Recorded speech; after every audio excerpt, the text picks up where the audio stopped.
আসসালামু আলাইকুম ওয়া রাহমাতুল্লাহ। আপনাদের সাথে কথা বলছি প্রফেসর ডক্টর মোহাম্মদ মহিউদ্দিন উজ্জ্বল। খুবই গুরুত্বপূর্ণ একটা টপিক নিয়ে কথা বলবো। বাংলাদেশের রাজনীতিতে কালো টাকার দৌরাত্ম্য, ব্যাংক ডাকাতদের দৌরাত্ম্য, চাঁদাবাজদের দৌরাত্ম্য, মাস্তানদের দৌরাত্ম্য অথবা দখলদারদের দৌরাত্ম্য অনেক অনেক বেশি। সেটা আমার মতো আপনারা সবাই মোটামুটি জানেন। এখন এই অবস্থায় বাংলাদেশের রাজনীতিতে সংস্কার করার জন্য আমাদের ডক্টর মোহাম্মদ ইউনূস এবং তার যে সংস্কার কমিশনগুলো আছে সেগুলো অনেক অনেক সংস্কার প্রস্তাব সামনে নিয়ে এসেছে। এখন এই সংস্কার প্রস্তাবগুলোর মধ্যে কয়টা সংস্কার প্রস্তাব আমাদের রাজনৈতিক দলগুলো ঐক্যমতের মধ্যে রাজি হয় এবং বাংলাদেশের আলটিমেটলি রাজনীতিতে সেগুলো ইনক্লুড হয়, সেটা এখন আমাদের দেখার বিষয়। আমরা চাই বাংলাদেশের রাজনীতিতে কালো টাকার দৌরাত্ম্য, চাঁদাবাজি, মাস্তানি, দখলদার, ব্যাংক ডাকাত, দুর্নীতিবাজ এদের দৌরাত্ম্য কমে যাক। আমরা চাই বাংলাদেশের রাজনীতিতে তরুণরা, পরিচ্ছন্ন ইমেজের লোকজনরা, মেধাবীরা, যোগ্যরা বাংলাদেশের রাজনীতিতে আসুক, ত্যাগীরা বাংলাদেশের রাজনীতিতে আসুক। তাহলে ব্যাংক ডাকাত, চাঁদাবাজ, মাস্তান, খুনি অথবা যারা যারা আমাদের দুর্নীতিবাজ, যারা যারা আমাদের রাজনীতিতে অলরেডি আছে, ব্যাপক মাত্রায় আছে, তারা রাজনীতিতে কীভাবে টিকে থাকে? তারা তাদের অবৈধ টাকা পয়সার লেনদেন দিয়ে টিকে থাকে। তারা লোকজনকে কিনে ফেলে, তারা ভোটকে কিনে ফেলে, তারা প্রশাসনকে কিনে ফেলে, পুলিশকে কিনে ফেলে, মনোনয়ন কিনে ফেলে, তারা পার্টির নেতাদেরকে কিনে ফেলে, মনোনয়ন বোর্ডকে কিনে ফেলে। এভাবেই বাংলাদেশের রাজনীতি চলতে থাকে। নেতাকে টানে, টাকা পয়সাকে টানে, আলটিমেটলি অভাবী জনপদ। সুতরাং আলটিমেটলি বাংলাদেশের রাজনীতিতে পরিচ্ছন্নতা বলে কিছু আসে না। গত 54 বছরের ইতিহাস আমাদেরকে সেটাই বলে। এখন বাংলাদেশের রাজনীতিতে যদি পরিচ্ছন্ন হতে হয়, কি লাগবে?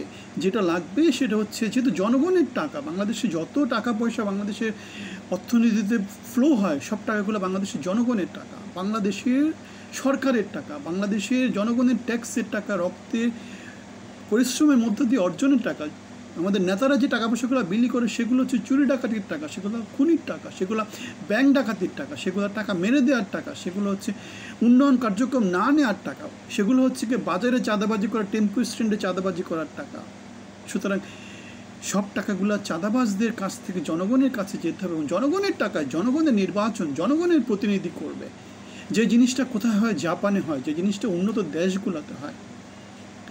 টাকার অভাবে কোনো একজন জনপ্রিয় নেতা, কোনো একজন সৎ নেতা, কোনো একজন যোগ্য নেতা নির্বাচন করতে পারবে না। সেটা যেন বাংলাদেশের রাজনীতিতে না হয়। বাংলাদেশের রাজনীতিতে কালো টাকার দৌরাত্ম্য যেন না থাকে। বাংলাদেশের রাজনীতিতে ক্যাডার ভিত্তিক রাজনীতি যেন না থাকে। বাংলাদেশের রাজনীতিতে পরিবর্তনটা যাতে সূচনা হয়।